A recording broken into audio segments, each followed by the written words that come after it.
Good morning students. आइए अब हम एक्सरसाइज 5.3 शुरू करते हैं। फर्स्ट क्वेश्चन में हमें स्टेटमेंट दी गई है 2, 7, 12, 10 पदों तक। ये एक एपी दी गई है जिसका हमें जोड़ ज्ञात करना है 10 पदों तक। तो किसी भी एपी का जोड़ यदि आपको पता करना है तो उसके लिए फॉर्मूला होता है n/2 into 2a plus n-1d। इसमें आप देख सकते हैं कि हमें तीन चीज़ें चाहिए, एक a, d और n। पहला a, दूसरा d और तीसरा n। तो कोई भी एपी है उसमें यदि हमें तीन बातें पता हों a, d और n, तो हम उस एपी का जोड़ पता कर सकते हैं। अब a और d ज्ञात करना तो आपको आता ही है। यदि एपी दी गई है तो a का मतलब है पहला पद यानी 2, d का मतलब है सार्वंतर यानी सभी में अंतर, तो वो हम दूसरी टर्म में से पहली टर्म घटा के पता कर सकते हैं। n का मतलब है कि कितने पदों का जोड़ करना है। जैसे यहाँ पे 10 पदों का जोड़ करना है तो Sn यानी S10 का मतलब है सम ऑफ 10 टर्म्स यानी 10 पदों का जोड़ S10, ये उसे लिखने का तरीका है। तो n की वैल्यू ये हमें क्वेश्चन में बता दी गई है 10। अब हमें a मालूम है, d भी मालूम है और n भी मालूम है, यानी हम अब जोड़ पता कर सकते हैं। हमें सिर्फ फॉर्मूले के अंदर सारी वैल्यूज़ पुट करनी है। तो Sn हमें दिया हुआ है n/2 2a प्लस n-1d, ये फॉर्मूला हमें मालूम है। तो इस फॉर्मूले में n की वैल्यू हमने 10 पुट कर दी, a की वैल्यू 2 पुट कर दी और d की वैल्यू 5 पुट कर दी। तो ये सारी वैल्यूज़ पुट कर दी। अब हम इसे सिंप्लीफाई कर लेंगे। तो पहले गुना करते हैं, 2 दूनी 4 और 10 में से 1 गया 9। तो अगले स्टेप में 9 पंजे 45। और यदि बाहर देखें यहाँ पर तो 2 से ये कट गया, 2 एकम 2, 2 पंजे 10, तो ये 5 आ गया। तो ये बन गया 4 और 45 49। तो 5 को 49 से गुना की 245। तो ये इस फर्स्ट क्वेश्चन का फर्स्ट पार्ट था। आइए अब हम इसका सेकंड पार्ट करते हैं।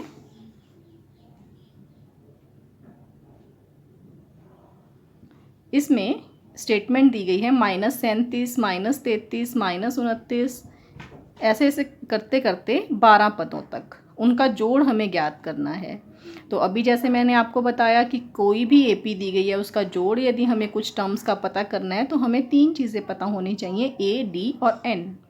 अब a क्या है, फर्स्ट टर्म, वो तो हो गई -37। d के लिए सेकंड टर्म में से फर्स्ट टर्म घटा देंगे, तो -33 में से -37 घटाना है। ये देखिए -33 -37, तो ये दोनों माइनस मिलकर प्लस बन गए।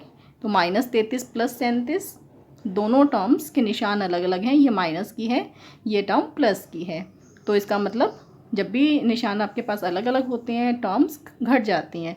तो यानी 37 में से 33 गए 4 आएगा, तो 4। अब निशान हमें लगाना है 4 का कि प्लस का 4 या माइनस का 4। तो जो भी टर्म बड़ी है वो साइन आएगा। टर्म कौन सी बड़ी है, 37, इसका मतलब प्लस का 4 आएगा। तो a और d की वैल्यूज़ तो हमें पता लग गई हैं। अब बाकी बचा n। तो n का मतलब है कि कितने पदों का जोड़ करना है, तो वो हमें क्वेश्चन में दिया गया है 12 पदों का। तो n की वैल्यू हो गई 12।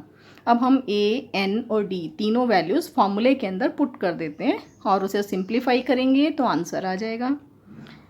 n की वैल्यू कितनी है, 12, a की वैल्यू -37, फिर n की वैल्यू 12, d की वैल्यू 4, ये हमने पुट कर दी। अब सबसे पहले ब्रैकेट्स ओपन करेंगे, यहाँ पे इसे काट दिया, 2 एकम 2, 2 छिके 12, तो ये 6 बन गया। -37 दूनी -74, 12 में से 1 गया 11 और 11 चौके 44, ये 44 हमने लिख लिया। अब -74 प्लस 44, दोनों के निशान अलग अलग हैं तो इसका मतलब घटेंगे। तो 74 में से 44 आपने घटाए 30 आ गया। अब निशान कौन सा लगाएं, माइनस का या प्लस का, उसके लिए जो टर्म बड़ी है वही निशान आएगा। तो ये माइनस की टर्म बड़ी है इसलिए माइनस का निशान आएगा। ये हो गया -30। अब इन दोनों की गुना करनी है, तो इन दोनों की गुना करके कितना आ गया, -180। तो ये 12 पदों का जोड़ -180 आ गया। अब इसी क्वेश्चन का थर्ड पार्ट करते हैं।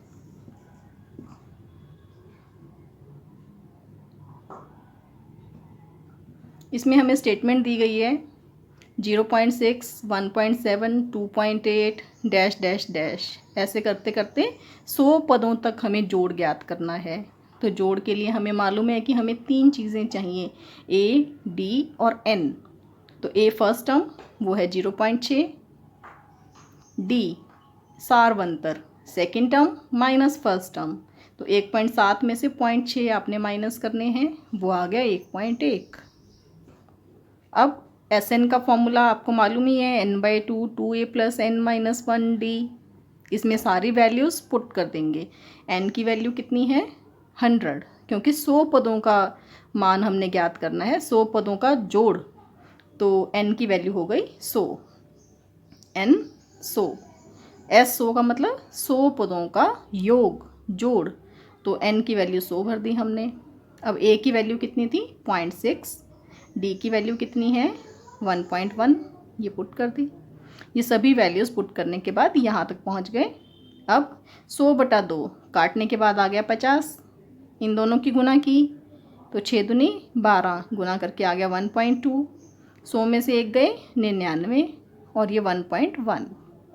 इसके बाद इन दोनों की मल्टीप्लाई कर ली, ये आ गया 108.9।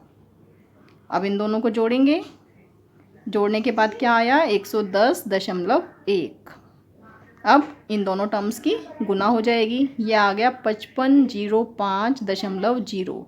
तो दशमलव के बाद 0 ही है, उसकी कोई वैल्यू नहीं है, तो इसलिए उसे छोड़ देते हैं। ये बन गया 5505, यानी 5505। इसके बाद इसी क्वेश्चन का फोर्थ पार्ट करते हैं। इसमें हमें स्टेटमेंट दी गई है 1/15, 1/12, 1/10, ऐसे करते करते 11 पदों तक हमने जोड़ पता करना है।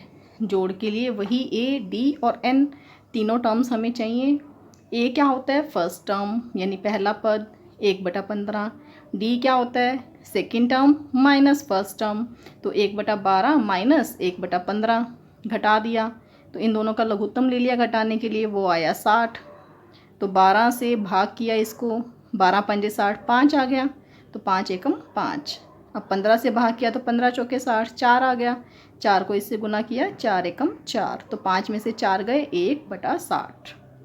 तो ए की वैल्यू आ गई 1/15 और डी की वैल्यू आ गई 1/60। अब बाकी बचा n, तो n हमें क्वेश्चन में ही दिया हुआ है 11 पदों तक, तो यानी कि n की वैल्यू हो गई 11। S 11 का मतलब है 11 टर्म्स का जोड़। S फॉर सम, S 11 यानी 11 टर्म्स का सम, जोड़। तो ये जोड़ का फॉर्मूला है, ये अप्लाई कर दिया हमने। इसमें n, a और d सारी वैल्यूज़ पुट कर दी। अब इसे सिंप्लीफाई हमने करना है। तो सबसे पहले गुना करते हैं, 2/15, ये गुना करके आ गया, 11 में से एक गए 10/60। अब इन दोनों को जोड़ना है, तो इनका लघुत्तम आ गया 60, 15 चौके 60, 4, 4 दूनी 8। अब 60 को 60 से भाग किया तो 1 और 10 एकम 10, तो 10 और 8 18, 18/60 हो गया। अब यहाँ कोई निशान नहीं है इन दोनों टर्म्स के बीच में, मतलब इनकी गुना है, तो ये गुना हमने कर दी। ये 18/60 आया था, 2 से काट दिया, 2 निमे 18, उसके बाद 3 पे काट दिया, 3 तिये 9, 3 दूनी 6। अब इनकी इस तरह गुना करते हैं, 11 तिये 33 और यहाँ पर एक ही है, तो 20 एकम 20, तो ये आ गया 33/20। इसका मतलब 11 टर्म्स का जोड़ 33/20 आ गया। बस यही हमें ज्ञात करना था। इसी के साथ आपका फर्स्ट क्वेश्चन कंप्लीट हो जाता है।